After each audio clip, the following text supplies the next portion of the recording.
Good day po. For today, I will demonstrate my web system or web page.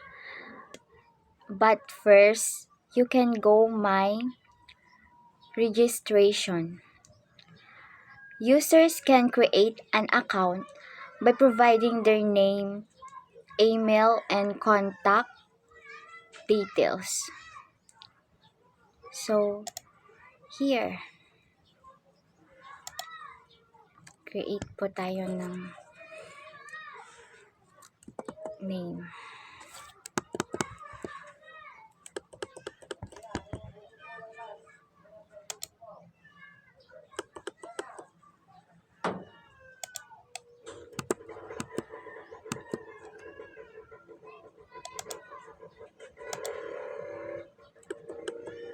Kulang or napasobra yung number na nailagay is may magpapakita po siya ng message box na invalid register.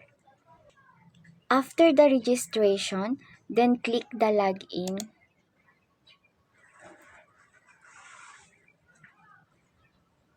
Then fill up the username na nailagay sa registration.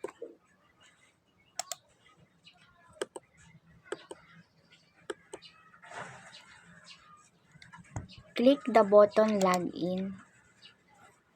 So click the proceed to dashboard. Then here my system dashboard or home. Once inside the user sees a high and purple dim dashboard.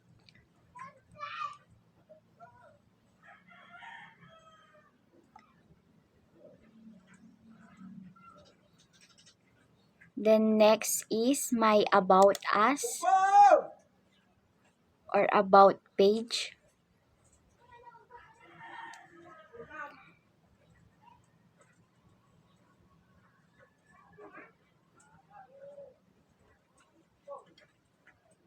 And next my contact support. Once I click my Facebook or Instagram and TikTok, clickable po siya. Mapupunta po siya mismo sa aking account. The next is sample output. My resume portfolio. My education and experience. Let's go to my settings. Clicking logout triggers are ready to leave. Pop-up ensure the user actually wants to end their current session. Pag i-click po natin ang button na OK, doon na po mangyayari ang pagla-logout. So, click this. Ayun. Yun lang po.